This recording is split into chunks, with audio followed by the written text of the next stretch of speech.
अस्सलामुअलैकुम। ये China radio international की उर्दू सर्विस है। बीजिंग स्टूडियो से अब तक की हम खबरों के साथ ये आवाज़ है सारा अफजल की। सबसे पहले आज के खबरनामे में शामिल अहम खबरों पर एक नज़र। पाकिस्तानी पार्लियामेंट में वज़ीर आज़म के खिलाफ तहरीक अदम एतमाद कामयाब। चीन इस वबा के खिलाफ जंग में चित क्यों नहीं हो सकता। और शंजू 13 के खलाबाजों ने अमरीकी नौजवानों के साथ वीडियो लिंक के जरिए बातचीत की। आइए जानते हैं खबरें तफसील के साथ। पाकिस्तान की कौमी असम्बली में वज़ीर आज़म इमरान खान के खिलाफ मुत्तहिदा अपोजिशन की तरफ से जमा करवाई गई तहरीक अदम एतमाद कामयाब हो गई है। 10 अप्रैल को panel of chair Ayaz Sadiq ने ऐलान किया कि ऐवान के 342 अरकान में से 174 अरकान ने वज़ीर आज़म के खिलाफ तहरीक अदम एतमाद के हक में वोट दिया और ये कसरत राय के साथ मंजूर हुई है। हुक्मरान जमात पाकिस्तान तहरीक इंसाफ के अरकान असम्बली ने ऐवान से वॉक आउट किया और वोटिंग के अमल में हिस्सा नहीं लिया।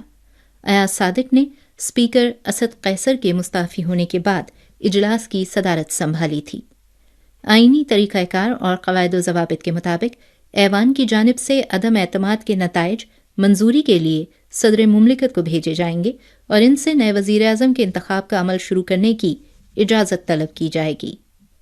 10 अप्रैल को चीन के नेशनल हेल्थ कमीशन कोविड-19 रिस्पांस लीडिंग ग्रुप के एक्सपर्ट ग्रुप के सरबराह प्रोफेसर लियांग वॉन नियन ने अपने इंटरव्यू में इस वक्त शंघाई में नए इन्फेक्शंस की तादाद में रोज़ बरोज़ होने वाले इजाफे और चीन के डायनामिक ज़ीरो पॉलिसी पर कायम रहने के हवाले से आगाह किया। उनका कहना था कि डायनामिक ज़ीरो पॉलिसी का मकसद लोगों की सेहत और ज़िंदगी पर पड़ने वाले असरात को कम करने के लिए हर मुमकिन कोशिश करना है। साथ ही वबा की रोकथाम और कंट्रोल और मामूल की पैदावार और ज़िंदगी के दरमियान ताल्लुक़ को मुअस्सर और दुरुस्त तरीके से मुतवाज़न करने के लिए हर मुमकिन कोशिश करना है। इसलिए अब पूरे मुल्क और शंघाई में बड़े पैमाने पर मामूल की पैदावार और मामूल की ज़िंदगी बहाल रखने के लिए कुछ सख्त इक़दामात किए गए हैं। उन्होंने इस बात पर जोर दिया कि इस बार शंघाई में असल वबा ओमिक्रॉन BA.2 है। मौजूदा वबा को फ्लू जैसी वबा करार नहीं दिया जा सकता क्योंकि ये अब भी नुमाया तौर पर फ्लू से मुख्तलिफ है। ये तेज़ी से फैलता है और इसके वसी पैमाने पर फैलाव का ज़्यादा इम्कान है। ये मुसलसल तब्दील होता रहता है और इस तगय्युर का कोई सबब हमारे सामने वाज़ेह नहीं है।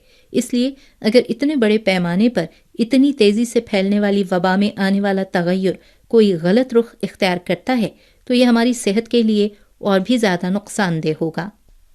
चीन के शंजू 13 के खलाबाज 180 दिन तक खला में रहने के बाद अनकरीब ज़मीन पर वापस आने वाले हैं। 9 अप्रैल को अमरीका में चीन के सफारत खाने में मुनक्किदा सरगर्मी में इन खलाबाजों ने वीडियो लिंक के ज़रिए अमरीका के नौजवानों के साथ बातचीत की। इस सरगर्मी में अमरीकी नौजवानों, इनके वालिदैन, असातिज़ा और नासा के रिटायर खलाबाज समेत तकरीबन 150 नुमाइंदों ने शिरकत की। इस बातचीत में हिस्सा लेने वाले नौजवान क्रिस्टोफर ने कहा कि चीनी खलाबाजों की जानिब से जवाब मौसूल होने पर वो बेहद खुश हैं। उनकी राय में खला तमाम अफराद को मुत्तहिद कर सकती है। नासा के रिटायर्ड खलाबाज थॉमस ने कहा कि चीन और अमरीका के दरमियान खलाई तहकीकात में ताउन की वसी गुंजाइश है। इंसानों के दरमियान खलाई तहकीकात से मिलने वाले ताउन के मौक़े दुनिया के लिए हौसला अफजा हैं। 7 अप्रैल को जापान के शहर ओसाका में चीनी कॉन्सुलेट जनरल ने सिंकियांग बायोमास साइट के मौजू पर ओपन डे का इनेकाद किया। कॉन्सल जनरल शूजान ने अपनी इफ्तिताही तकरीर में कहा कि सिंकियांग इस वक्त न सिर्फ जापान बल्कि पूरी दुनिया की तवज्जो अपनी जानिब मबजूल करवा रहा है।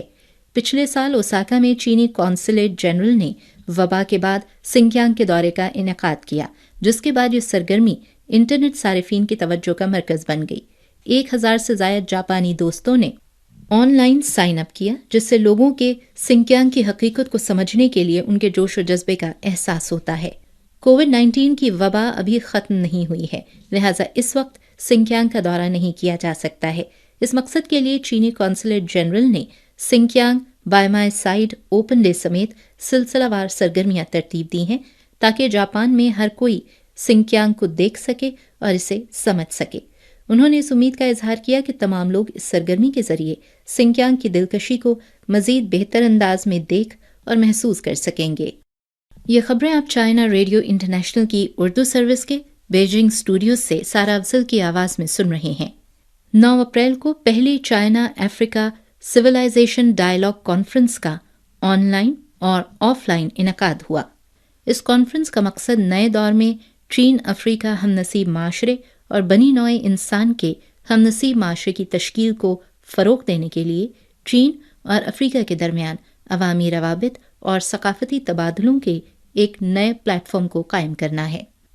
Chinese academy of social sciences کے سیکریٹری جنرل جاؤ چی نے کانفرنس سے خطاب کرتے ہوئے نشاندہی کی کہ چائنا افریقہ سویلائزیشن ڈائیلاگ کانفرنس کا کامیاب انعقاد فریقین کے عوام کے روابط اور ثقافتی تبادلوں کے لیے ایک نیا پلیٹ فارم قائم کرتا ہے اور چینی اور افریقی تہذیبوں کے درمیان تبادلوں اور سیکھنے کے باہمی عمل کو فروغ دینے کے لیے بہت اہمیت کا حامل ہے۔ چین میں افریقی یونین کے دفتر کے مستقل نمائندہ سفیر رحمت اللہ محمد عثمان نے اپنے خطاب میں کہا کہ موجودہ عالمی مسائل مزید نمایاں ہو چکے ہیں اور مختلف خطوں کی ترقی کو بے پناہ چیلنجز کا سامنا ہے۔ اس صورتحال کے پیش نظر انفارمیشن، نیٹ ورکنگ اور ڈیجیٹل ٹیکنالوجی میں تیزی سے ترقی ہو رہی ہے۔ مہذب گفت و شنید کے حق کی اہمیت بڑھتی جا رہی ہے اور تہذیبوں کے درمیان تبادلے اور باہم سیکھ کا عمل انسانی ترقی کے لیے ایک اہم بنیاد اور مقصد بن چکے ہیں۔ یہ کانفرنس چینی اور افریقی اسکالرز کے درمیان تعاون کو مضبوط بنانے اور افریقہ کی ترقی کے لیے مشترکہ طور پر تجاویز پیش کرنے کے لیے سازگار ہے۔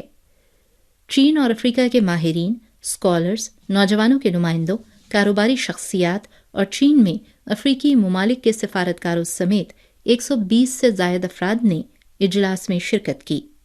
حال ہی میں نیٹو نے بیلجیم میں وزرائے خارجہ کا ایک اجلاس منعقد کیا جس میں نیٹو کے سیکریٹری جنرل جینس اسٹولٹنبرگ نے کہا کہ نیٹو کی نئی حکمت عملی ترتیب دیتے ہوئے چین کو نشانہ بنانے پر غور کرنا چاہیے۔ تجزیہ نگاروں کی رائے میں نیٹو کے اس اجلاس میں بحث کا موضوع یوکرین کا مسئلہ تھا، لیکن چین پر بے جا حملہ کیا گیا جس کا اہم مقصد تنازعات کی جانب سے توجہ منتقل کرنا، محاذ آرائی کو ہوا دینا اور اپنے لیے فوائد کا حصول ہے۔ 20 سے زائد برسوں میں نیٹو نے 5 دفعہ مشرق کی جانب توسیع کی جو روس یوکرین تصادم کا باعث ہے۔ اس کے بعد نیٹو نے بارہا یوکرین کو فوجی امداد فراہم کی اور اس بحران کو مزید سنگین بنایا ہے۔ نیٹو کا مقصد امریکہ کی بالادستی کو برقرار رکھنا ہے جس کے لیے علاقائی تصادم اور بے گناہ عوام کو قربان کیا جا رہا ہے۔ سرد جنگ کافی عرصہ پہلے ختم ہو چکی ہے اور ایشیا اور بحر الکاہل کولڈ وار مشین کا خیر مقدم نہیں کرتے ہیں۔ آسیان اور بھارت نے اس بحران میں کسی فریق کو منتخب کرنے سے انکار کر دیا ہے، جس سے ظاہر ہوتا ہے کہ ایشیا اور بحر الکاہل کے بیشتر ممالک آزاد اور چوکس ہیں۔ وہ جانتے ہیں کہ امن و امان کا حصول بے حد مشکل ہے اور اس کی قدر کرنی چاہیے۔ معیشت کی مشکل بحالی کے پیش نظر ایشیا اور بحر الکاہل خطے کو سرد جنگ کی سوچ اور گروہی محاذ آرائی کی بجائے امن، اتحاد اور تعاون کی ضرورت ہے۔ ذہنی طور پر مفلوج نیٹو جتنے بھی خیالی دشمن بنا لے پھر بھی زندہ نہیں ہوگا۔ 5 تاریخ کو امریکہ کے نیشنل جیوگرافک کی ویب سائٹ پر ایک رپورٹ میں کہا گیا ہے کہ ڈی کرپٹ ہونے والی حالیہ امریکی سرکاری دستاویزات سے ظاہر ہوا ہے کہ CDC کو 2020 کے اواخر میں معلوم ہو چکا تھا کہ مشیگن کے ایک فارم میں پالے جانے والے منک کورونا وائرس سے متاثر ہوئے ہیں اور وائرس کے پھیلاؤ کا سلسلہ شروع ہو چکا ہے، لیکن اس نے ان اطلاعات کو کئی ماہ تک چھپایا۔